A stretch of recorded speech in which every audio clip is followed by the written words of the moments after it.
Mais bien, chers frères, il vit et il crut. Tels sont les termes que saint Jean raconte de lui-même devant le mystère qui se révèle sous ses yeux d'un tombeau vide.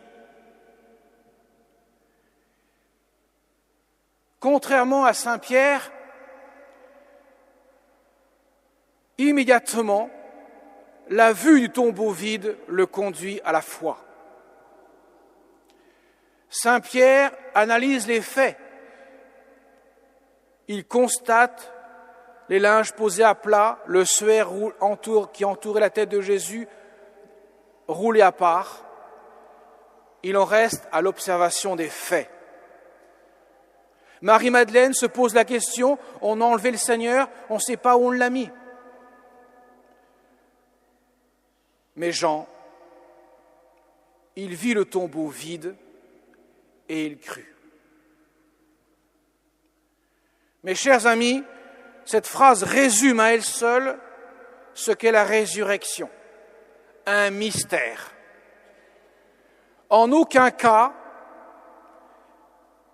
cela devient une évidence et les évangiles de la résurrection que nous allons entendre tout le temps du temps pascal vont nous le révéler.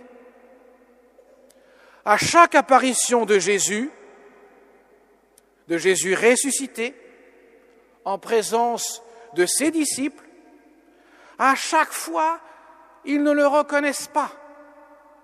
C'est comme s'il avait changé radicalement de corps. Même lorsque les disciples d'Emmaüs, le soir de Pâques, vont mettre 2 heures pour le reconnaître, lorsque Jésus aura expliqué de haut en large et en profondeur le pourquoi des choses, au moment de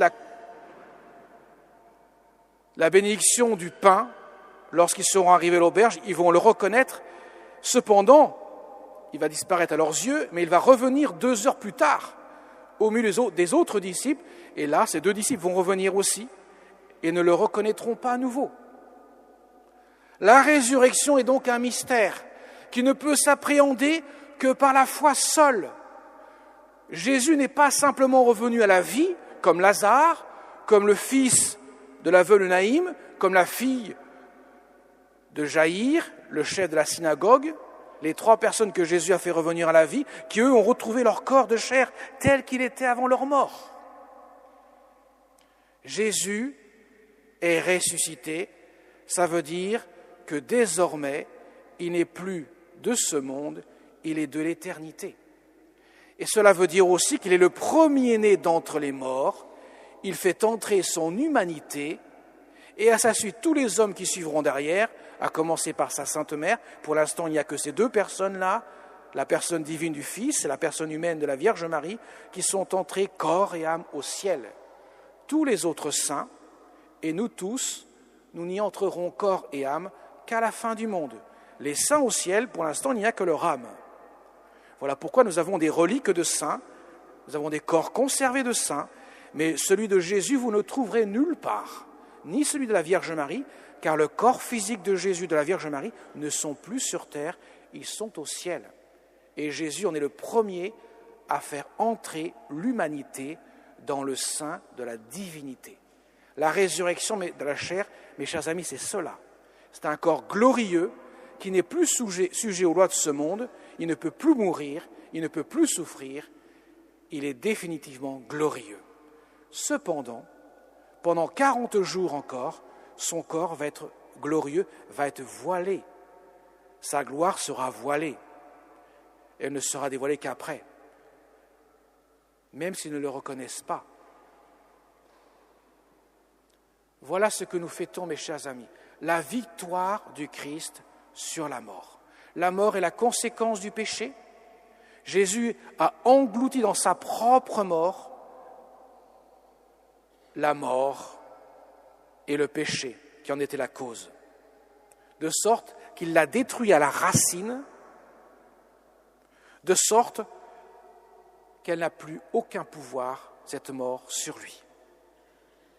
Et tous ceux qui traverseront la mort ne sera qu'un passage, comme le signifiait la lecture de l'Exode. Nous avons entendu la vigile pascale, les Hébreux qui quittent l'Égypte prisonniers des Égyptiens, autrement dit les hommes prisonniers du péché, esclaves du péché, sont libérés définitivement avec la gloire que Dieu leur donne dans le mystère de la résurrection, conséquence même du don de la vie du Christ sur la croix.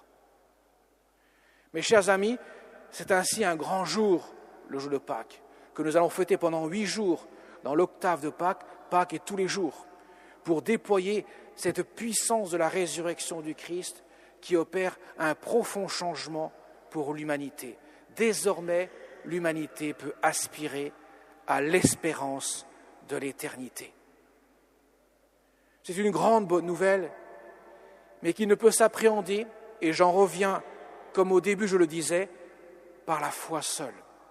Je ne peux pas prouver, je ne peux seulement que accueillir par la foi. C'est le seul moyen de connaître le Christ ressuscité. Et nous verrons dimanche prochain avec saint Thomas. C'est la foi qui le conduira à dire « Je crois que tu es Dieu, mon Seigneur et mon Dieu ». La foi, mes chers amis, que nous renouvelons chaque dimanche dans le credo, dans le symbole qui nous rappelle que Dieu s'est incarné, s'est fait chair pour donner son corps, son âme, son humanité en sacrifice comme instrument du salut, afin que notre corps de chair puisse connaître et notre âme puisse connaître l'éternité bienheureuse. La première à avoir pleinement communié à cela, c'est bien sûr la Vierge Marie, de manière incomparable. Marie, son cœur traversé par le glaive de douleur, révèle l'intimité qu'elle partageait avec son Fils bien-aimé. Elle est la réponse parfaite de l'homme à Dieu. Et pour nous, elle est un modèle, parce qu'elle nous montre comment grandir dans la foi, par la confiance et l'abandon entre les mains de Dieu. Au pied de la croix, elle était celle qui était unie à son Fils, accueillant toute la grâce que Dieu lui donne. Et maintenant, elle intercède pour nous. Quand nous la sollicitons dans notre prière, nous lui demandons son aide pour qu'elle puisse nous faire connaître ce bonheur de recevoir le don de Dieu, qui ne peut se donner que dans un cœur ouvert et humble. Dans la Sainte Communion que nous recevons, mes chers amis, nous recevons ce Dieu qui s'abaisse jusqu'à nous pour nous glorifier de sa gloire dans la foi sur terre et qui se déploiera dans la vision de Dieu dans l'éternité. Alors mes chers amis, rendons grâce au Seigneur pour ce don merveilleux, implorons notre Mère du ciel pour la suivre sur ce chemin de foi afin que nous puissions connaître dès ici-bas, dans la foi, la joie des ressuscités. Amen.